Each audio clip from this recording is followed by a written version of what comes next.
सौदा हथों हथ, सच दा गाहक टावां टावां। झूठ दा सौदा हथों हथ, सच दा गाहक टावां टावां। शक्लों हर कोई बंदा लगदा है, विचों बंदा टावां टावां। Sirs, as you know, this is Muhammad Awais Anjum and you are all welcome to the next lecture of this English speaking course. अभी अभी जो मैंने शेर बोला है 90% स्टूडेंट्स इसका मतलब नहीं जान सके, और जो जान गए हैं इसका मतलब वो ज़रा कमेंट्स बॉक्स में तो लिखें। एनीवेज, आज के इस लेक्चर में हम अपना नेक्स्ट टेंस शुरू करने वाले हैं, प्रेजेंट कंटिन्यूअस टेंस। इनडेफिनेट के तीनों टेंसेस, प्रेजेंट, पास्ट और फ्यूचर इंडेफिनेट टेंसेस हम डिटेल के साथ, प्रैक्टिस और एग्जांपल्स के साथ सीख चुके हैं। अब बारी है कंटिन्यूअस टेंस की। तो आज के इस लेक्चर में हम प्रेजेंट कंटिन्यूअस टेंस को एग्जांपल्स के साथ और प्रैक्टिस के साथ डिटेल से सीखेंगे।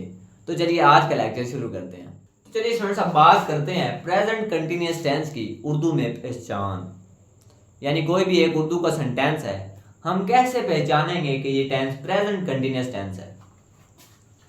तो आप देख सकते हैं कि प्रेजेंट कंटिन्यूअस टेंस, कंटिन्यूअस, ये टेंस नाम से ही जाहिर होता है कि जब कोई काम कंटिन्यू हो प्रेजेंट के ज़माने में। प्रेजेंट के ज़माने में यानी हाल में, जो अब वक्त चल रहा है, इस वक्त में कोई काम जब जारी होगा यानी कोई हो रहा होगा कोई एक्शन, वो टेंस हमारा प्रेजेंट कंटिन्यूअस टेंस है। ये मैंने पहचान आपके सामने लिखी है, जब कोई भी शख्स कोई काम कर रहा हो प्रेजेंट के ज़माने में। फॉर एग्जाम्पल, मैं आपको पढ़ा रहा हूँ, अभी पढ़ा रहा हूँ, तो प्रेजेंट का ज़माना है, present continuous tense. Aslam cricket खेल रहा है, प्रेजेंट कंटिन्यूअस।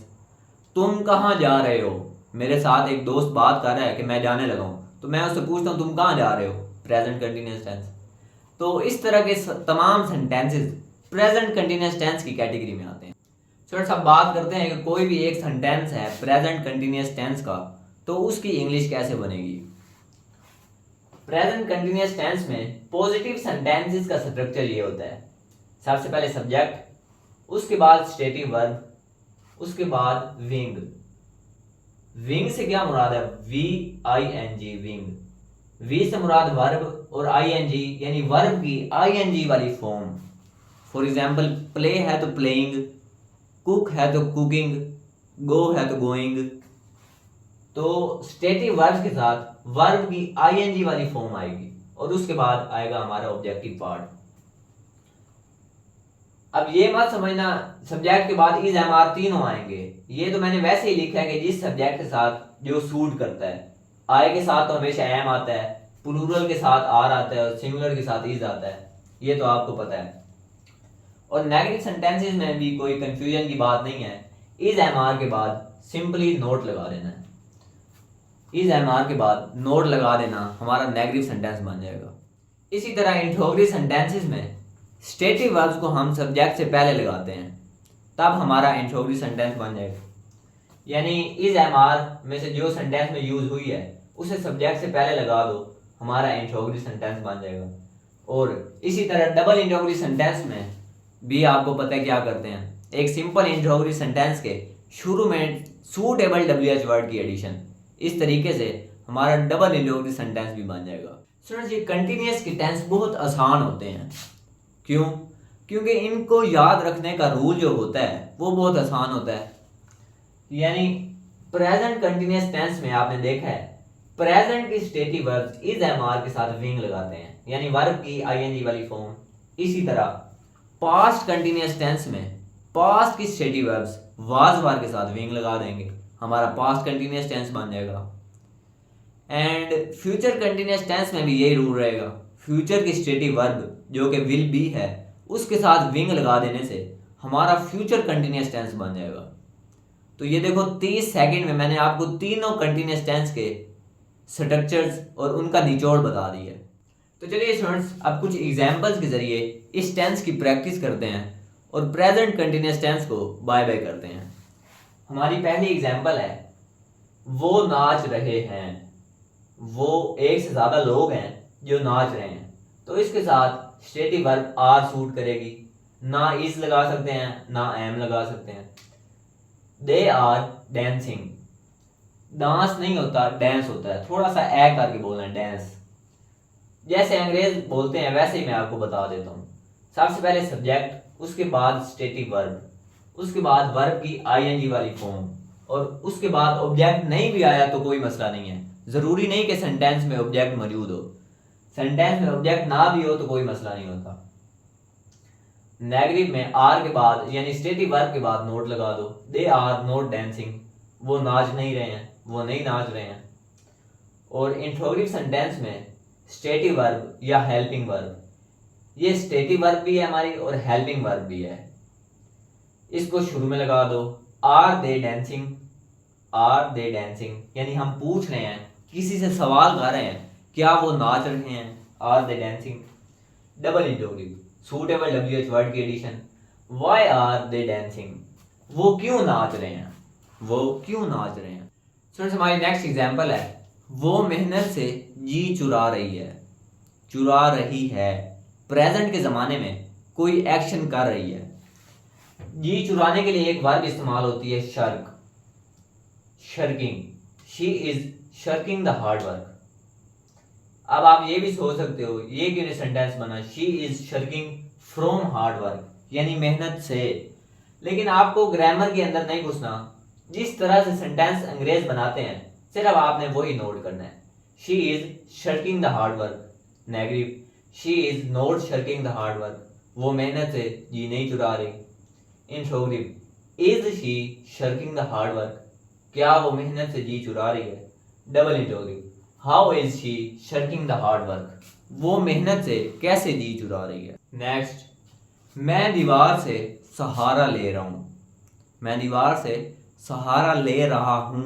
प्रेजेंट के ज़माने में कोई काम कर रहा हूँ, प्रेजेंट कंटिन्यूअस टेंस। सहारा लेने की इंग्लिश होती है लीन, तो कंटिन्यूअस टेंस में वर्ब की आईएनजी वाली फॉर्म लीनिंग। और आप ये भी बात याद रखिएगा कि जब भी आपने वर्ब लीन को इस्तेमाल करना है उसके बाद आपने अगेंस्ट का इस्तेमाल ज़रूर करना है। यानी जिस चीज़ से सहारा ले रहा है कोई शख्स, उस चीज़ से पहले अगेंस्ट लगाना है। अगर किसी के कंधे से सहारा ले रहा है तो आई am leaning against his shoulder. दीवार से तो अगेंस्ट वॉल, अगर दरख्त से तो अगेंस्ट ट्री। इसी तरह जिस चीज़ से सहारा ले रहा है उससे पहले अगेंस्ट का इस्तेमाल करना है। I am leaning against wall, मैं दीवार से सहारा ले रहा हूँ। Negative, I am not leaning against wall. Interrogative, am I leaning against wall, क्या मैं दीवार से सहारा ले रहा हूँ। Why am I leaning against wall एक डबल इंट्रोगेटिव सेंटेंस है जिसका मतलब है मैं दीवार से सहारा क्यों ले रहा हूँ। नेक्स्ट, वो अपने बच्चे को सुला रही है, वो अपने बच्चे को, प्रेजेंट के ज़माने में कोई एक्शन है, वो अपने बच्चे को सुला रही है। अच्छा, इसकी इंग्लिश बड़ी इंटरेस्टिंग है, ये ऐसे नहीं बनेगा she is sleeping her child, इस तरह इसकी इंग्लिश नहीं बनेगी। जैसे अंग्रेज बनाते हैं वैसे ही, she is putting her child to sleep. Put का वैसे मतलब तो होता है रखना, अब बच्चे को रखते तो नहीं है लेकिन अंग्रेज ऐसे ही बनाते हैं। She is putting her child to sleep, वो अपने बच्चे को सुला रही है।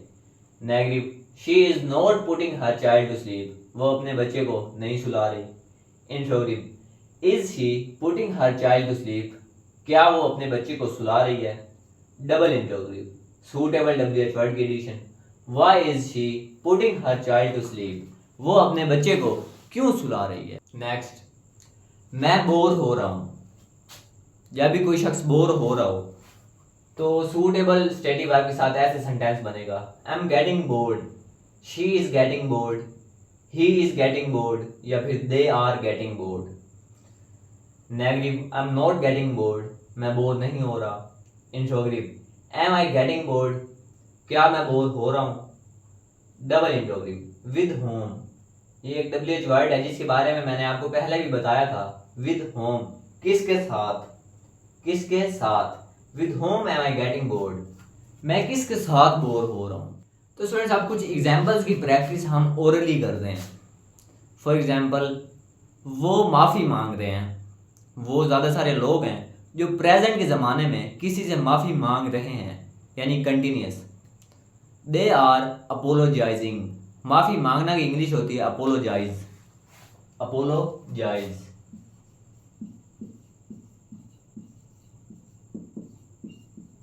कंटिन्यूअस टेंस में आप जानते हैं कि वर्ब की आईएनजी वाली फॉर्म आती है, तो they are apologising. Negative, they are not apologising, interrogative are they apologising, double interrogative why are they apologising. अच्छा नेक्स्ट, वो मेकअप कर रही है, वो अपने मुंह पर मेकअप कर रही है, ऐसे समझ लो। तो जब भी कोई चेहरे पर चीज़ लगानी हो या बॉडी पर लगानी हो तो हम अप्लाई करते हैं। She is applying makeup on her face. अगर काजल की बात करें तो शी इज़ अप्लाइंग काजल।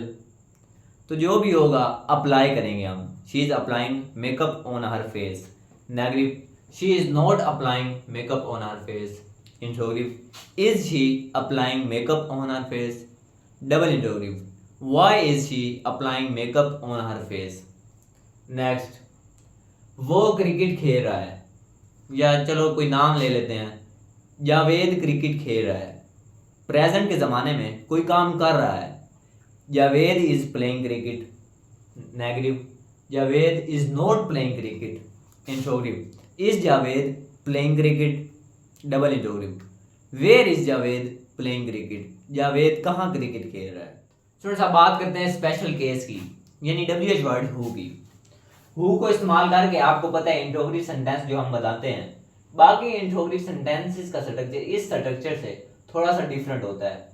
तो इस स्ट्रक्चर को याद रखने के लिए मैंने आपको बताया था कि इसका स्ट्रक्चर आपने ऐसे ही समझना है जैसे इसी टेंस के पॉजिटिव सेंटेंसेस का स्ट्रक्चर है। बस हु को आपने एक सब्जेक्ट, एक लम्हे के लिए एक सब्जेक्ट कंसीडर करना है। जिन्होंने मेरे पिछले लेक्चर्स देखे हैं उन्हें तो ये बात आराम से समझ आ गई होगी। जिन्होंने नहीं देखे उनसे रिक्वेस्ट करता हूँ पहले मेरे पिछले लेक्चर्स देखें, तब जाकर आपको ये कंसेप्ट इजीली समझ आएंगे। अब कुछ एग्जांपल्स बनाते हैं। कौन मुझे देख रहा है, देखना की इंग्लिश होती है लुक, और लुक के बाद हमेशा प्रीपोजिशन एट का इस्तेमाल करते हैं। Who is looking at me, मुझे कौन देख रहा है। Next, who is going to Lahore, कौन लाहौर जा रहा है। Next, who are eating food. अब हु के साथ इज भी लगा रहे हैं, आर भी लगा रहे हैं, क्योंकि हम यहाँ पर ज्यादा लोगों की बात पूछ रहे हैं। कौन खाना खा रहे हैं, ज्यादा लोगों की बात पूछ रहे हैं, तो हु आर ईटिंग फूड।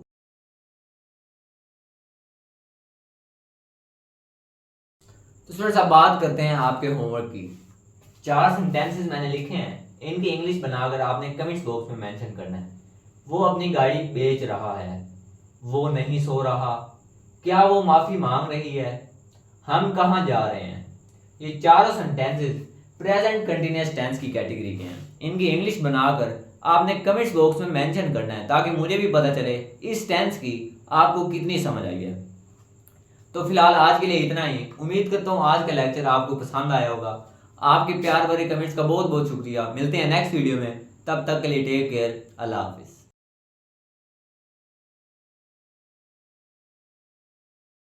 वैसे जितनी महंगाई आजकल चल रही है ना, आपको फ्रिज, पंखा, AC वगैरह चलाने से पहले ये सोच लेना चाहिए कि 200 यूनिट क्रॉस करना इंडिया का बॉर्डर क्रॉस करने के बराबर है।